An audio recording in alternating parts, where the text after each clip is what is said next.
Em um estado totalitário, não há necessidade de importar-se com o que as pessoas pensam, uma vez que o governo pode controlar esses pensamentos através da força de seus cacetetes.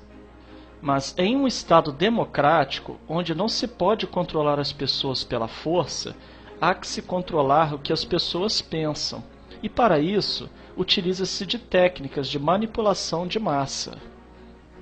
Adiante, citaremos as 10 técnicas de manipulação listadas por Noam Chomsky, um linguista, filósofo, cientista cognitivo, comentarista e ativista político norte-americano, referenciado em âmbito acadêmico como o pai da linguística moderna.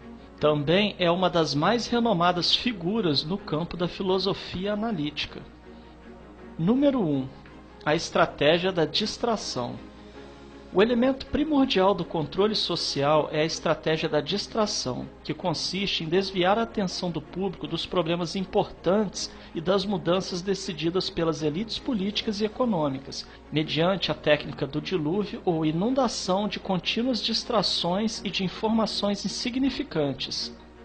A estratégia da distração é igualmente indispensável para impedir ao público de interessar-se pelos conhecimentos essenciais na área de ciência, da economia, da psicologia, da neurobiologia e da cibernética. Consiste em manter a atenção do público distraída, longe dos verdadeiros problemas sociais, cativada por temas sem importância real.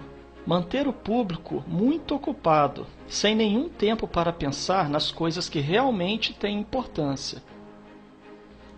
Estratégia de número 2. Criar problemas, depois oferecer soluções. Este método também é chamado de problema-reação-solução. Cria-se um problema, uma situação prevista para causar certa reação no público, a fim de que este seja o mandante das medidas que se deseja fazer aceitar.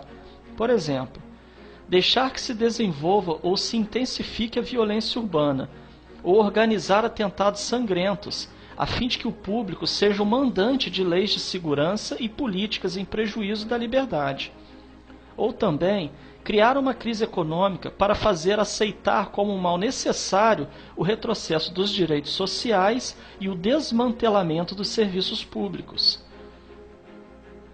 Número 3. A estratégia da gradação. Para fazer com que se aceite uma medida inaceitável, basta aplicá-la gradativamente, a conta-gotas, por anos consecutivos. É dessa maneira que condições socioeconômicas radicalmente novas, como o neoliberalismo, foram impostas durante as décadas de 80 e 90. Estado mínimo, privatizações, precariedade, flexibilidade, desemprego em massa, salários que já não asseguram uma vida decente, tantas mudanças que haveriam provocado uma revolução se tivessem sido aplicadas de uma só vez. Número 4. A estratégia do deferido. Outra maneira de se fazer aceitar uma decisão impopular é de apresentá-la como sendo dolorosa e necessária, obtendo a aceitação pública no momento para uma aplicação futura. É mais fácil aceitar um sacrifício futuro do que um sacrifício imediato. Primeiro, porque o esforço não é empregado imediatamente. Em seguida, porque o público, a massa, tem sempre a tendência a esperar ingenuamente que tudo irá melhorar amanhã e que o sacrifício exigido poderá ser evitado. Isto dá mais tempo ao público para acostumar-se com a ideia de mudança e de aceitá-la com resignação quando é chegado o momento. Estratégia número 5. Dirigir-se ao público como crianças de baixa idade. A maioria da publicidade dirigida ao grande público utiliza discurso, argumentos, personagens e entonações particularmente infantis, muitas vezes próximos à debilidade, como se o espectador fosse um menino de baixa idade ou um deficiente mental. Quanto mais se deseja enganar ao espectador, mais se tende a adotar um tom infantilizante. Por quê? Se você se dirige a uma pessoa como se ela tivesse a idade de 12 anos ou menos, então, em razão da sugestionabilidade, ela tenderá com certa probabilidade a uma resposta ou reação também desprovida de um sentido crítico, como a de uma pessoa de 12 anos ou menos de idade. Estratégia número 6. Utilizar o aspecto emocional muito mais do que a reflexão. Fazer uso do aspecto emocional é uma técnica clássica para causar um curto-circuito na análise racional e, por fim, ao sentido crítico dos indivíduos.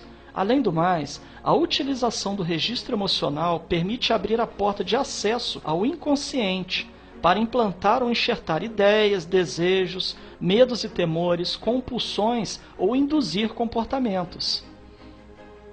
Estratégia de número 7. Manter o público na ignorância e na mediocridade. Consiste em fazer com que o público seja incapaz de compreender as tecnologias e os métodos utilizados para seu controle e sua escravidão. A qualidade da educação dada às classes sociais inferiores deve ser a mais pobre e medíocre possível, de forma que a distância da ignorância que paira entre as classes sociais inferiores e as classes sociais superiores seja e permaneça impossível para o alcance das classes inferiores. Estratégia de número 8. Estimular o público a ser complacente na mediocridade. Consiste em promover o público a achar que é moda o fato de ser estúpido, vulgar e inculto. Estratégia de número 9. Reforçar a revolta pela autoculpabilidade. Fazer o indivíduo acreditar que é somente ele o culpado pela sua própria desgraça, por causa da insuficiência de sua inteligência, de sua capacidade ou de seus esforços. Assim, ao invés de rebelar-se contra o sistema econômico, o indivíduo se autodesvalida e culpa-se, o que gera um estado depressivo do qual um dos seus efeitos é a inibição de sua ação. E sem ação não há revolução. Estratégia de número 10.